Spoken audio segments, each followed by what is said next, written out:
The art of observational documentary, known as cinema verite, is becoming rare these days. On this episode, Heidi Ewing and Rachel Grady describe why they love it.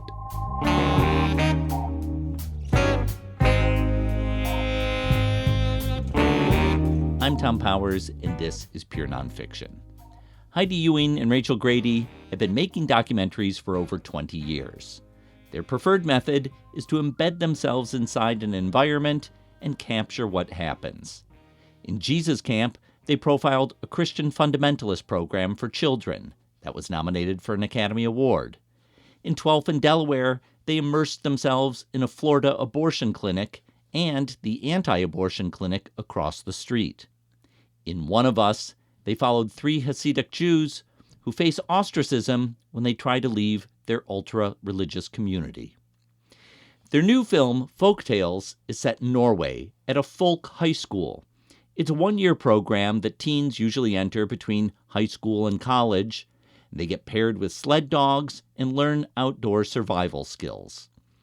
Heidi and Rachel picked 3 teenagers to follow, each of whom feels isolated in their own way.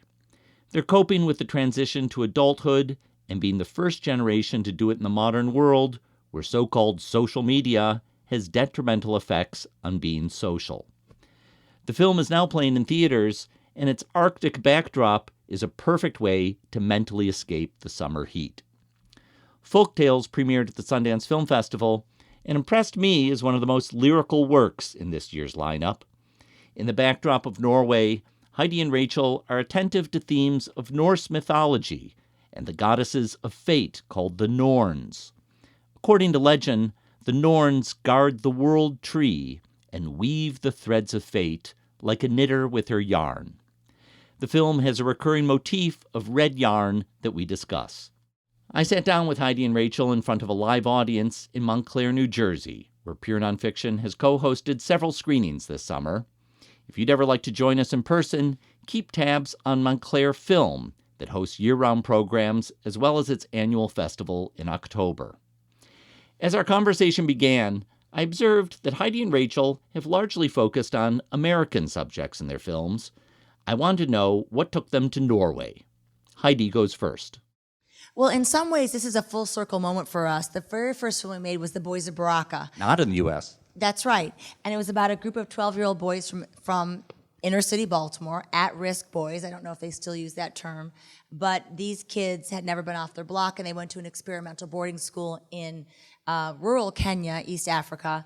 And a lot of things happened to them in that year. So in a funny way, 20 years later, we come back to this theme about not just growing up, but what are the moments in your life that matter the most, that you remember, where you might be open to hearing someone tell you, you're good enough, you can do this, because we're mostly close to those moments. And so I think Rachel and I, also with Jesus Camp, we were often drawn to looking for, in cinema verite, somehow, can we be there for the moment where you're open enough to hear something and it might change your future, or your concept about yourself. And these are very subtle things and subtle moments, and we know that.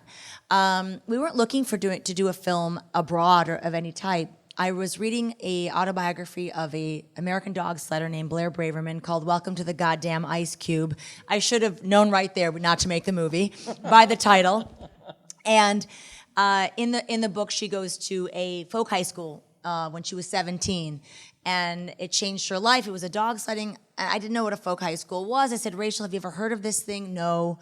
And so that began. What an interesting idea to bake another year before embarking on adulthood. And so really for us, we thought, can we make a film about that sliver, that little tiny moment between childhood and adulthood where you're just walking the line. And we all know what that line is. We've all lived it. And so what an interesting way to maybe tell that story in a very different environment, in an environment that's punishing, a punishing environment. And so we began the research and visited 5 folk high schools. We spoke to many, many, many. And when we found Pasvik, it was our last stop. It was the 5th of the 5 schools we visited, and we met the teachers. And we knew that we couldn't cast the film yet because the students hadn't enrolled, and we had to go about raising the money and figuring out to make the movie. But we knew the teachers were the anchors of the film. And then the students came later. And so really it was a mutual interest we shared, and just the challenge of trying to make a film in this environment was also tantalizing to us at this stage in our career. Well, let's talk about the challenges. Rachel, I was remembering before we came out here that I had been on a layover in Oslo coming back from the Copenhagen Festival CPH Docs, and I ran into you, and you looked tired. If I look confused? If I might say that. So what was that like, for you producing this film? It was like no other experience that we've ever had. So Heidi and I would take turns going. We went, between the two of us, we went 12 times over 10 months. And we would each go for 2 weeks, kind of every 6 weeks type of thing. We try to be there on a regular basis. And it takes 2 days to get there and 2 days to get home. And it's 30 below the whole time. And the hardest part, you are running after and filming Gen Z, which was harder than anything else. Gen Z indoors is worse than anything outdoors. Yeah. Just want to throw that So in there. it was exhausting. It's also really hard to make a observational film on kids that have been raised 100% with social media and are very, very used to controlling their image, what they sound like. They did not like it at all. So there was the challenge of course, the weather and the snow and the temperature and getting to the place, but also just this age. And it's interesting because we've made films for 20 years and we've made films about kids over the years many times. Not getting closer to their age. Not going further away from their age. Yeah. Thanks. Slowly getting away from their age. And it's just different now. It's completely different to make a film like The Boys of Baraka where there weren't even phones to where, people have been filming themselves since they were small. So it was challenging in any possible way that you looked. And talk about filming with the dogs. Don't they say in Hollywood, like, never work No with kids, no dogs. animals? Why are we so stupid? No kids, no dogs. We said that once at the beginning. I was like, they say no kids, no dogs. The dogs were easier to film. You know what? Not on social media. Not on social media. What we didn't know was that photographing dog sledding is impossible. No one told us that. It's very difficult for multiple reasons. Sure, you can rely on the drone only a little bit, and you need to be alongside them on a snowmobile and a cart. And Norway has laws about where you can run snowmobile tracks. We tried every single thing. And then in the end, I have to admit that the best material we got was on the lowly GoPro, which I thought was so lame. And then I was like, oh, thank God for the GoPro. I saw the light. I was like, I get it now. GoPro. We had all this fancy stuff. And then the end, the best material we got, you know what? So it was very tricky. Every single usable shot of dog sledding is in the movie. There's nothing on the cutting room floor. So the drone kept falling out of the sky. It was too cold. We kept sending it back to Germany and to fix it. And we're like, what's wrong with your GoPro? And they're like, what are you doing to it? And we're like, nothing, the drone. We kept sending it back, the Mavic drone. So it was technically difficult for our crew was all Norwegian. And even for them, these conditions were difficult. But of course, what we're after is emotion. What we're after are moments. And so it was like, sure, once you figured out how to photograph it, great. But then you had to wait for something to happen. So technically, it was really, really tricky. It was like a puzzle. Every shoot was like a big puzzle to be solved. And we had this amazing Norwegian crew that was sort of game to try anything. Rachel, can you say more about the crew? I know one of your cinematographers worked on a great Norwegian film called Songs of the Earth. And anyone who's just watched this says, I want more Norwegian documentary in my life, go see Songs of the Earth. Yeah. But can you talk about talented. We had 2 camera people that we worked with. We had Lars, who did Songs of Earth, and another young man from the north named Tor Edvin. They're both so talented, and this incredible sound guy. And Lars made this film about, he knew how to make nature feel emotional. So even like there is an emotion to the forest and to an ancient forest. And I think he was able to capture that really beautifully. And we became like a family. It really, like, I know it sounds a little cliche, but we were in the middle of the Arctic together and eating reindeer, and we just bonded, and everyone just laid it out on the field for the film. It was pretty magical. The whole thing was magical, even though it was hard. I'm not saying it as a complaint. It was an incredible experience, personal experience, to be in this location that has no light pollution, has no sound pollution. That even though I was exhausted and crawling when you saw me at the Oslo airport because I was going home, when you're there, you sleep. The kind of sleep you get, your entire sort of nervous system is able to calm down. I live in New York City, so you don't even know how rattled you are. You don't even know how rattled you are until you get into, a quiet forest. So it was a magical year that I'm so grateful for.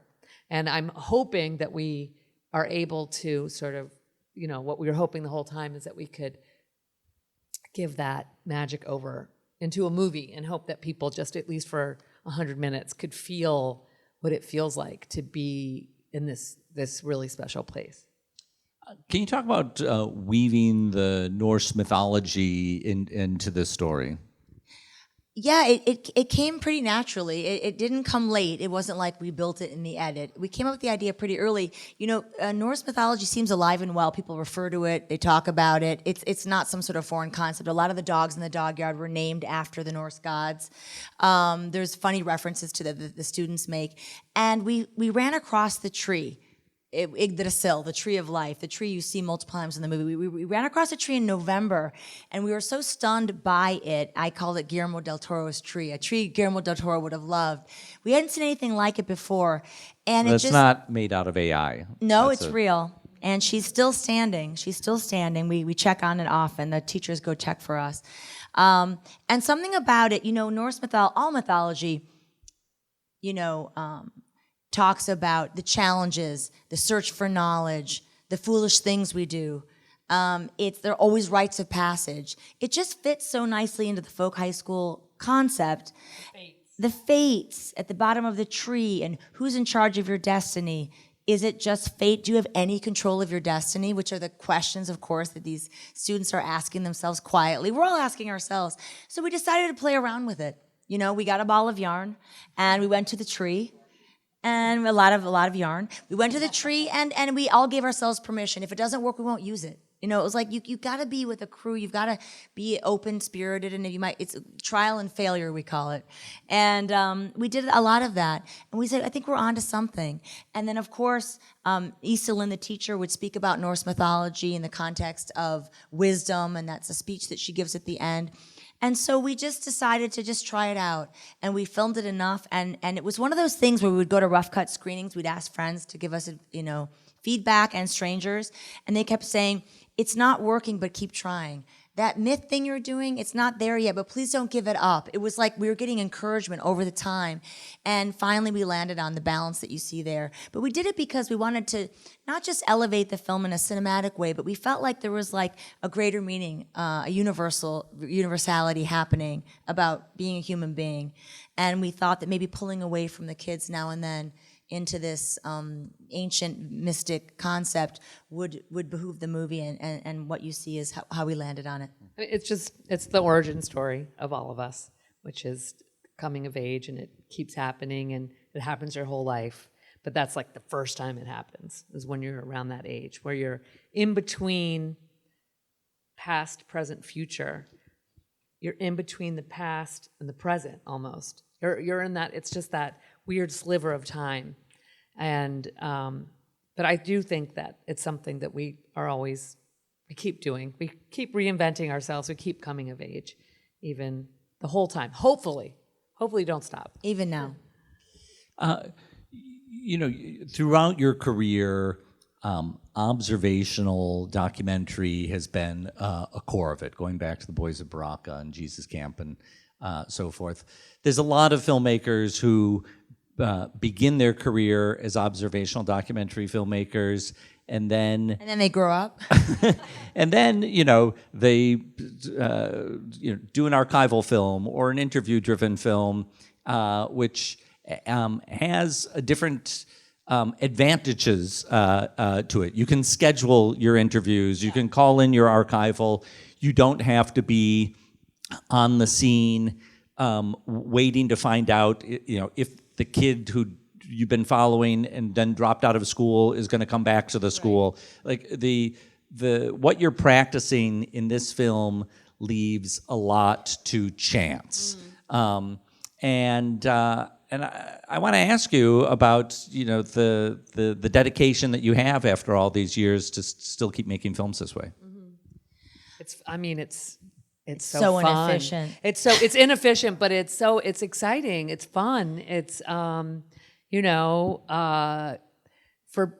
for me, I'm a curious person. I have a short attention span. Like I have this sort of alchemy of issues, and I'm nosy, and I just think it's fun. It's exciting to see things unfold in front of you, and then to share it with people. So, it is more efficient to do interview-based and archive, and I have nothing against it, and we would do that, and there's plenty of films that's all like that I absolutely adore. The observational is just pulls me to it. It's a bit of an addiction. It's I guess we made an archive film about Norman Lear, which we're very proud of, interview based and archive based, and it was an incredible delight to spend the time with Norman. I felt always making that film that it was something I was doing over here, and I was proud of it, and it was more of an academic. Life wasn't happening in front of me. I was outside of the life I was living, and it was a privilege to be outside of that life and in that edit room. But when we make observational films, like things were unfolding. I was part of it. I was in it. Life was going on, and I was chasing it in real time. And it's just, it's a different kind of feeling. And it's much riskier, and it's hard to make, and there's less and less cinema verite being made. It's inefficient, it's expensive. People want to know how it's going to end. You can't promise them how. And there's a lot of reasons not to do it.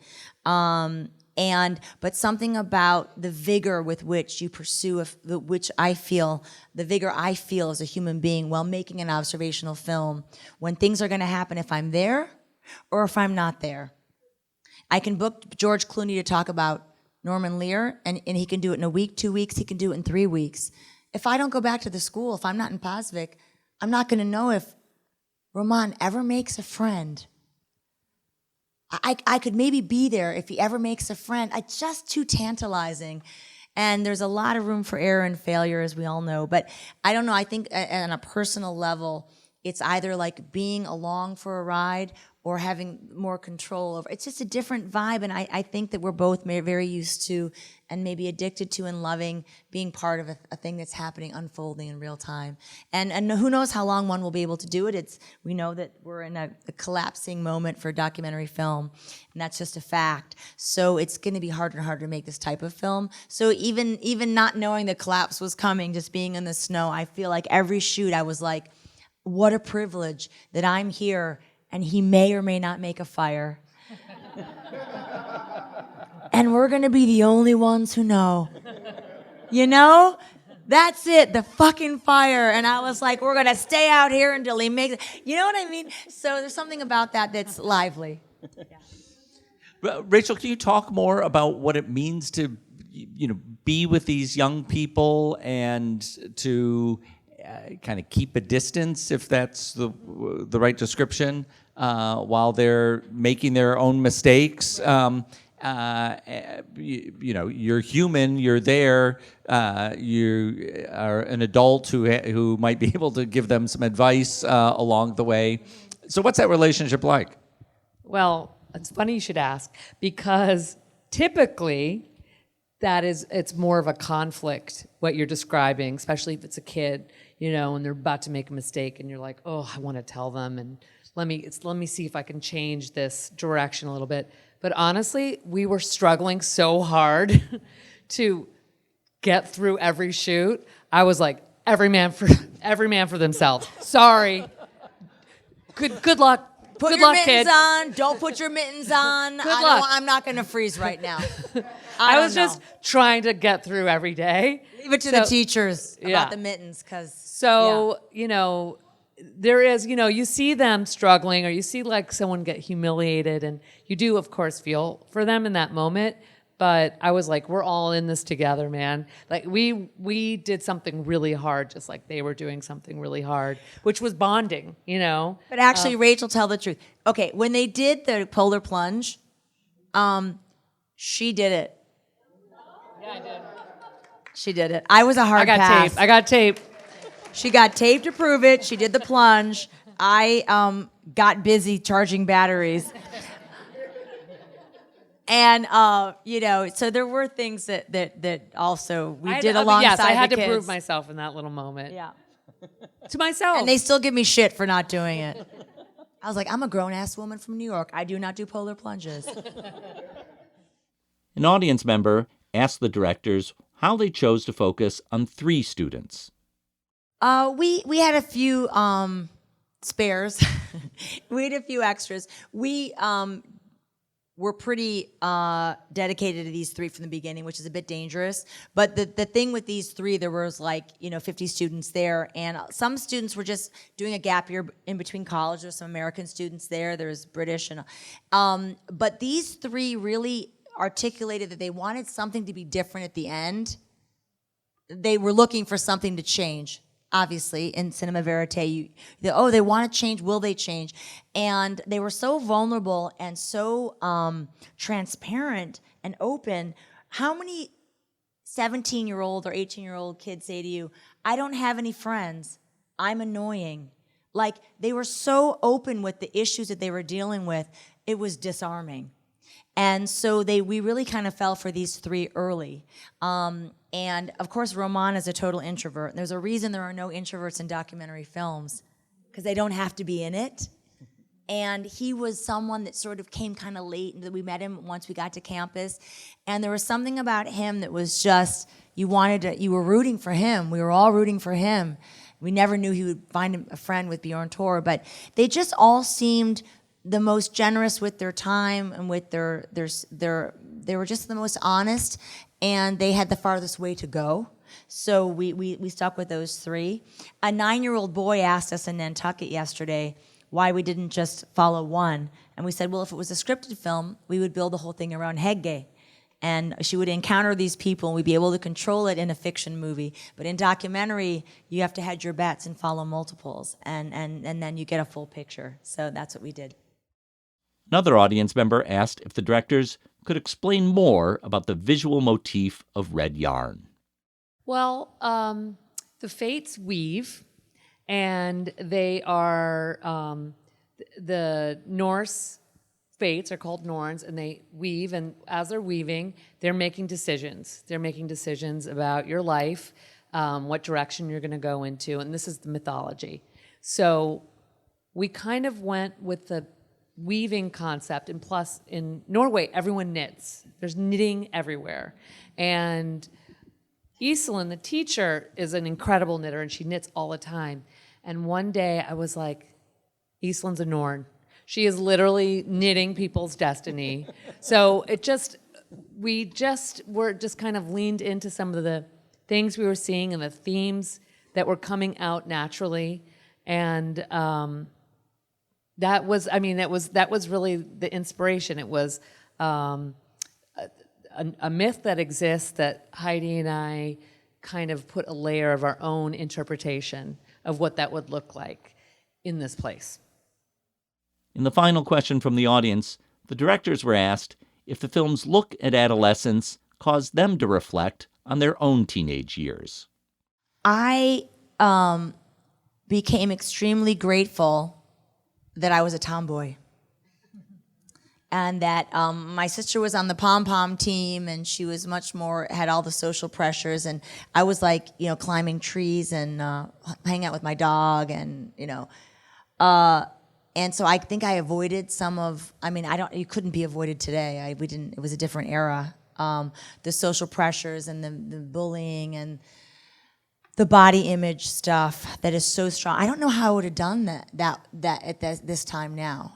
So I really started reflecting on a deep gratitude that it took me a long time to be interested in boys and makeup and all that. Because looking around at what these, especially young women, were dealing with, I wondered how I would be able to cope with that kind of judgment today. And I didn't have to. I was raised outside of Detroit, Michigan, in a very tight-knit family, and my dad basically raised me as his son because he had more in common with me than my brother.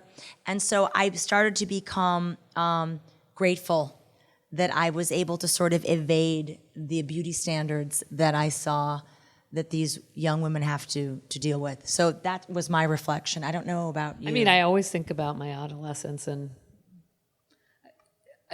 of course, when you're hanging out with young people, you're thinking about it. But, I'm a parent now, and I have a 14-year-old boy. So mostly I was thinking about him and just how, tender and vulnerable it is to be a teen. It always is, but it seems extra hard right now because you can't do it privately. It seems like everybody has eyes on you. So I guess I was comparing the way that I was a 18-year-old and how they're 18-year-olds and what it's going to be like for my kid in a few years. So, yeah, when you're hanging out with young people, I think you do a lot of sort of reflection also for yourself. So as I wrap this up, have you had a chance to show the film in Norway? Yeah, we showed it in Oslo. It was great. It was their Sundance. So all of the characters, the subjects came, their parents came, their friends came. They were really nervous.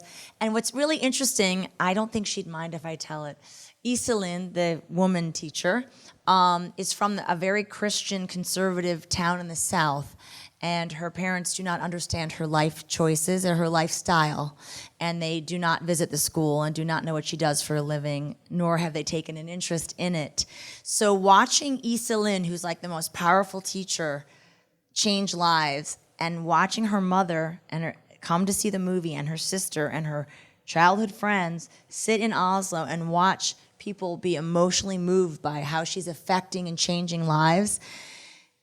And then meeting her mother after and saying, everyone was saying, what an amazing daughter you have. And it was actually my most favorite thing, is because you realize that even the people you idolize, like Iselin and Tor Atle, these perfect teachers, they have their own burdens and their own judgments behind them, and the questions that their families ask them of the choices that they've made to be a teacher and dog sledding in the north, and why does it matter, and you're not married, and you have no children. And it was so... it was like it all came full circle. It was like, we're always still coming of age. You're still looking for your mother's approval, and there it was. So it was actually an extremely touching experience to show the film in Norway and watch how our subjects dealt with the reaction.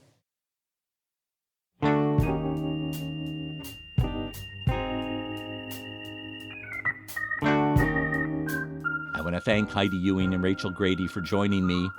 Their new film, Folktales, is now playing in U.S. theaters from Magnolia Pictures.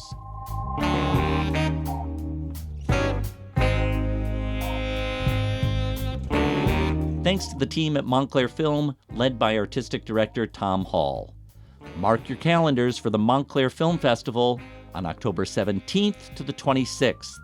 You might even get to see the festival's board member, Stephen Colbert, host an event. Donald Trump may not appreciate him, but we sure do. Thanks to our team, Doc Voices writer Bella Racklin, series producer Hannah Nordenswan, and web designer Cross Strategy. Our theme music is composed by Andre Williams, and our executive producer is Rafaela Nehausen. I'm Tom Powers. Follow us on Instagram and visit our website at purenonfiction.net.